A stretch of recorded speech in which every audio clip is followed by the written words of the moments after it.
নমস্কার বন্ধুরা, আশা করি সবাই অনেক ভালো আছেন। আমি বর্তমানে রয়েছি কৃষ্ণনগরের কোনো একটি গ্রামে। তো এসেছিলাম একটা অন্য কাজে, কাকুর সঙ্গে পরিচয় হলো। মানে খুব সুন্দর করে কাকু গ্রেজিংয়ে ছাগল পালন করছেন, তাই একটু আগ্রহ হলো কাকুর সঙ্গে কথা বলার, যে তিনি কীভাবে ছাগল পালন করেন একটু জেনে নেবো। কাকু নমস্কার। নমস্কার। কেমন আছেন কাকু? এই ভালোই আছে। আপনার নাম কি, আপনার গ্রামের নাম কি? আমার নাম নিখিল বিশ্বাস। হ্যাঁ। বাবার নাম বটকৃষ্ণ বিশ্বাস। আর গ্রামের নাম? গ্রাম গোকুলনগর। আচ্ছা, একটু জোরে বলবেন। হ্যাঁ, আচ্ছা, এই সুন্দর সুন্দর ছাগল। হ্যাঁ, এই ছাগলে আবার এই সামনে আপনার একটা ঘরও দেখলাম। আচ্ছা বন্ধুরা, কাকুর কিন্তু একটা ঘর রয়েছে বেশ সুন্দর মাচা পদ্ধতিতে। তো সেটা দেখেই আমি খোঁজ লাগাই যে ছাগল কই, ঘর রয়েছে ছাগল কই। তো ওখানে দু একজন বললেন যে উনি চড়ান, এই ঘরের পেছনেই মাঠ রয়েছে, যাও পেয়ে যাবে। এলাম, পেয়েও গেছি। খুব সুন্দর সুন্দর ছাগল, ক্রসের ছাগল, ভালো ভালো ছাগল। কাকু, আমাদের তো দেশীয় যে ছোট ছাগলগুলো হয় কালো রঙের, তো ওগুলোও কিছু আছে, আবার দেখছি কতগুলো ক্রসের বড় ছাগলও আছে। ওইগুলা থেকে ক্রস করা, ওগুলাই ক্রস করে করে বড় হয়েছে।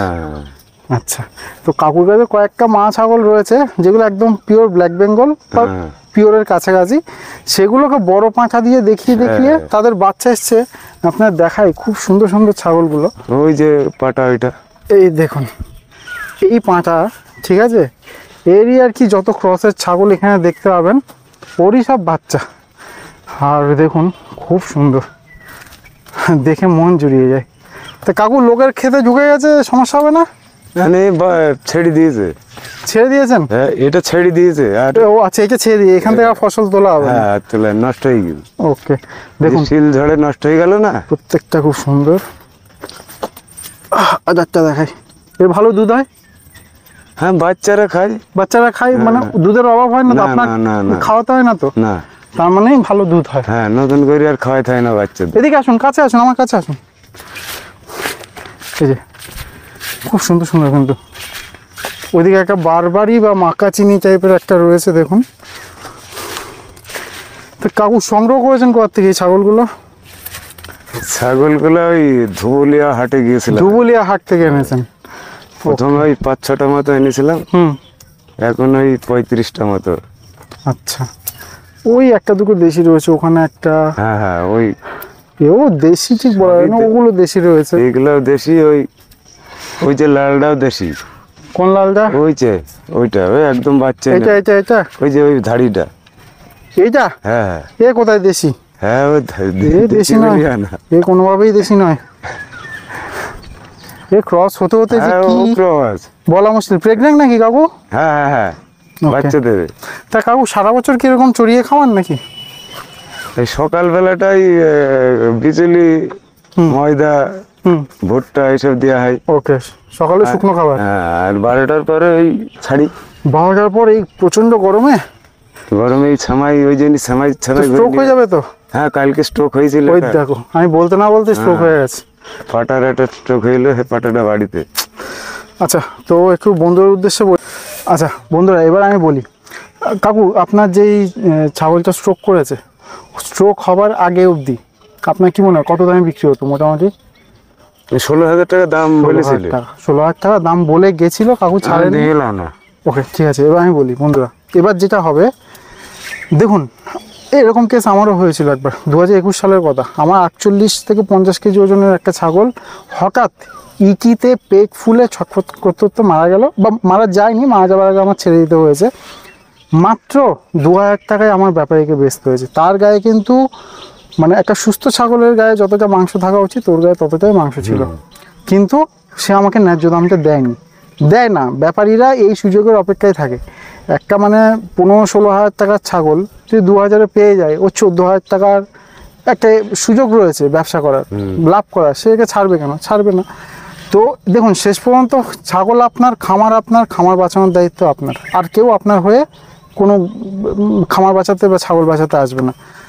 সবাইকে বলি, দেখুন কারোর কাছে এখানে যত ছাগল আছে, কিছু না হলেও 2-2.5 লাখ টাকার ছাগল আছে, সব সুন্দর সুন্দর ছাগল, যে সঠিক দাম, ন্যায্য দাম উনি পান, 2-2.5 লাখ টাকার ছাগল আছে। আমি আপনার সবাইকে বলবো, যখনই এরকম একটা ফার্মিং করবেন, একটা কোনো বিশ্বস্ত প্রতিষ্ঠান থেকে অবশ্যই ট্রেনিং নিয়ে নেবেন। তো সেরকমই একটা বিশ্বস্ত প্রতিষ্ঠানের নাম হচ্ছে West Bengal agro and livestock training institute. তো তারা হিঙ্গলগঞ্জে প্রায় প্রতি মাসেই কিন্তু ছাগল পালনের উপর একটা ট্রেনিং করায়, যেখানে কিন্তু সরকারি সংস্থা থেকে, মানে বর্তমানে কর্মরত অথবা অবসরপ্রাপ্ত কোনো একজন স্যার এসে লেকচারিংটা করেন, বিভিন্ন সরকারি সুযোগ সুবিধা সম্পর্কে তারা বলে দেন, সরকারি সাবসিডি লোন কী করে নিতে হয় স্বচ্ছ একটা ধারণা দেন, আর হাতে ধরে প্র্যাকটিক্যাল আপনাকে করাবেন দীর্ঘদিনের অভিজ্ঞ খামারি অভিজিৎ দা। তো যত রকমের অপারেশন রয়েছে, কাঁটা ছেঁড়া রয়েছে, খাসিকরণ রয়েছে, ফোরার অপারেশন রয়েছে এবং অন্যান্য আরও প্র্যাকটিক্যাল জিনিস, যেমন বাচ্চা কী করে একটা ছাগলকে আপনি বাচ্চা ধরে দেখতে চাইছেন তার বাচ্চা সুস্থ আছে কিনা, বাচ্চা নড়ছে কিনা, এই জিনিসগুলো কী করে বুঝবেন, ঠিক আছে। তারপর দেখা যাচ্ছে ইঞ্জেকশান, মানে চামড়া ইঞ্জেকশন হয়, মাংস ইঞ্জেকশন হয়, শিরায় ইঞ্জেকশন হয়, স্যালাইন দেওয়া হয়, সব কিছু কিন্তু হাতে ধরে আপনাদেরকে ভালো করে শিখিয়ে দেবেন অভিজিৎদা। এবং সবশেষে আপনারা ভারত সরকারের নীতি আয়োগ প্রকল্পের অন্তর্ভুক্ত সংস্থা সৃজন থেকে একটা সার্টিফিকেট পেয়ে যাবেন। এই সার্টিফিকেটটা থাকলে তাহলে আপনি কোথাও যদি একটা সরকারি সাবসিডি লোনের জন্য যদি অ্যাপ্লাই করেন, অনেক শর্ত রয়েছে, আপনার নিজস্ব জমি হতে হবে বা বাবার জমি হতে হবে, হ্যাঁ, বা একটা সার্টিফিকেট থাকতে, তো এরকম 4-5টা শর্ত রয়েছে। তার মধ্যে একটা শর্ত হচ্ছে কিন্তু সার্টিফিকেট থাকতে হবে একটা কোনো ওয়েল রেকগনাইজড সংস্থা থেকে। তো সেই সার্টিফিকেটটা এখান থেকে আপনারা পেয়ে যাবেন।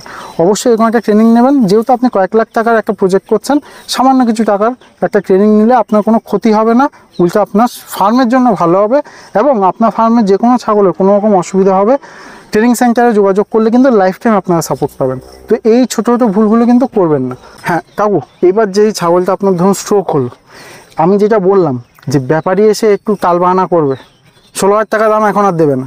না না, সে বলবি কি দেবা, কিছু দিচ্ছি দিবা। কিছু দিচ্ছি, দাও, দেবা কি দাও, না দেবা তো থাক। যাই হোক, স্ট্রোক হওয়ার মানে স্ট্রোক যখন হইলো তখনই আমার ওই পাশে একটা ফার্ম আছে, ওই পশুপালন ডাক্তার আসলে এসে ইঞ্জেকশন দেওয়ার পরে খানিকটা সুস্থ হয়েছে। এখন সে কি এখানে আছে না বাড়িতে? বাড়িতে, কারণ তার বেরোনোর মতো পরিস্থিতি নেই। হ্যাঁ, আসুন কাকু, একটু আসুন, একটু ছাগলগুলো বেড়াইছি। দেখুন কাকুর ছাগলগুলো কিন্তু খুব সুন্দর, ধুলিয়া হাট থেকে ক্রসের ছাগল নিয়ে এসছেন। আচ্ছা কাকু, ক্রসের ছাগলের মোটামুটি মানে এরকম হয়, যেমন স্থান বিশেষে হয়, এক একটা জায়গায় হয়, যেমন আমাদের ওদিকে হয় ক্রসের ছাগল ব্যাপারী দাম দিতে চায় না, ওই দেশি ছাগল ভালো ছাগল। তো এই ছাগল যদি একটা ধরুন ওই কোনো একটা ছোটো ছাগলকে 6 দেয়, তার থেকে একটু বড় ছাগল ক্রসের হয়ে গেলে তাকেও দেয় 6। আমাদের ওদিকে একটু আছে, এবার সব জায়গায় নেই। আপনার এখানে কোনো সমস্যা আছে না? আমাদের এখানে ওই যদি মনে হইলে রবিবারে কাটে, দু একটা পেটি দিলে ওই একই দাম পাওয়া যায়। একই দাম পাওয়া যায়। আমি বলছি ব্যাপারী যখন গোটা আপনার কাছ থেকে কিনে নিয়ে যায়, তখন কি ওরকম একই দাম দেয়? গোটা আমি বিক্রি করিনি। আপনি মাংস বিক্রি করেন? দেখা যাচ্ছে ওই একটা অকশনে ধরলাম, 2-4টি যা থাকলো তাদের দিয়ে দিলাম। ওই অকশন? হ্যাঁ, ওই আচ্ছা, বা হচ্ছে কোনো জন্মদিন বা কোনো ইতে ওই রকম অনুষ্ঠানগুলোতে আপনি বিক্রি করার চেষ্টা। ভালো, দেখুন যারা বাড়িতে 2-4টে করে পোষে তাদের অন্যরকম বিষয়, যখনই খামার আকারে করব আমাদেরকে একটু কমার্শিয়াল চিন্তা ভাবনা করতে হবে। ঠিক। তো দেখুন বন্ধুরা, আমার কিন্তু কাকুর ছাগলগুলো ভালো লাগলো। ছাগলগুলো আরো ভালো, তার একটা কারণ কিন্তু তারা চড়ে খায়, হরেক রকমের পাতা খায়, এক এক রকমের ঘাসে, এক এক রকমের গাছে এবং এক এক রকমের এই সবজির পাতায় এক এক রকমের গুণাগুণ রয়েছে।